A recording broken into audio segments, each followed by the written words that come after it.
ভাগ্যের চাকা ঘোরাতে চেয়েছিলেন তারা, কিন্তু সেই স্বপ্ন এখন রূপ নিয়েছে দুঃস্বপ্নে। উচ্চ বেতনের প্রলোভনে পড়ে দালালের মাধ্যমে সীমান্ত পাড়ি দিয়ে এখন ভারতের কারাগারে মানবেতর দিন কাটাচ্ছেন নারায়ণগঞ্জ শহরসহ বন্দর উপজেলার অন্তত অর্ধশত শ্রমিক। এদের মধ্যে বেশিরভাগই গার্মেন্টস কর্মী। নিখোঁজের দীর্ঘ ৮ মাস পর কারো কারো সন্ধান মিললেও বিদেশের মাটিতে কারাবন্দী থাকার খবরে পরিবারগুলোতে বিরাজ করছে উদ্বেগ উৎকণ্ঠা।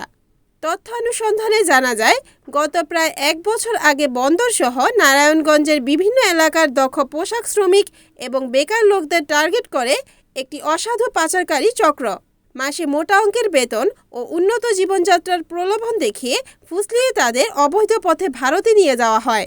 এরপর থেকেই তাদের সাথে তাদের পরিবারের যোগাযোগ বিচ্ছিন্ন হয়ে পড়ে। দীর্ঘ সময় কোনো খবর না পেয়ে নিখোঁজদের সন্ধানে এখন দাঁড়ে দাঁড়ে ঘুরছেন স্বজনরা। বন্দরের পদুঘর, কুশিয়ারা, তিনগা সহ বিভিন্ন এলাকা ঘুরে দেখা গেছে হৃদয় বিদারক দৃশ্য। কারো স্বামী, কারো সন্তান, আবার কারো বাবা নিখোঁজ। বন্দরের পদুঘর বাড়িখালী গ্রামের মজিবুর রহমানের ছেলে, ৩ সন্তানের জনক নূর নবী, কুশিয়ারা গ্রামের আজিজুল হাকিমের ছেলে, 2 সন্তানের জনক শামীম ও একই গ্রামের আব্দুল কুদ্দুসের ছেলে দিদার হোসেন সহ অর্ধশত শ্রমিক পার্শ্ববর্তী দেশ ভারতে কাজের উদ্দেশ্যে গিয়ে নিখোঁজ হয়েছেন।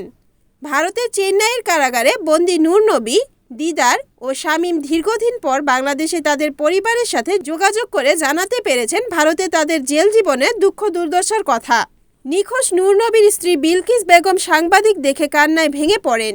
তিনি বলেন, তার স্বামীকে ভালো বেতনের প্রলোভনে ভারতে নিয়ে যায় দালালরা।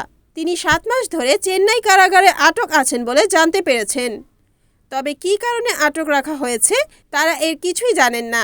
স্বামী ছিলেন একমাত্র উপার্জনকারী ব্যক্তি। শাশুড়ি এবং 2 সন্তান নিয়ে অত্যন্ত মানবেতর জীবনযাপন করছেন তারা। তাই স্বামীকে দেশে ফিরিয়ে আনার আকুতি জানান বিলকিস। নিখোঁজ শামীমের স্ত্রী নিপা জানান, কাজের সন্ধানে দালালের মাধ্যমে ভারত গিয়ে তার স্বামী 1 বছর ধরে ভারতের একটি কারাগারে বন্দী আছেন। তিনি সেখানে অনেক কষ্টে আছেন, তার উপর অনেক অত্যাচার চলছে। 3 সন্তান নিয়ে তারও চলতে অনেক কষ্ট হচ্ছে বলে জানান।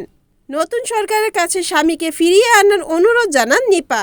দিদার হোসেনের স্ত্রী খাদিজা জানান, ওরা বলেছিল ভালো কাজ দিবে, এখন শুনছি পুলিশে ধরছে, জেলে আছে।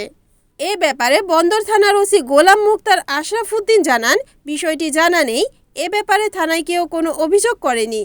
অভিযোগ পেলে ব্যবস্থা নেওয়া হবে। রিপোর্ট জিহাদ হোসেন, NAN টিভি, নারায়ণগঞ্জ।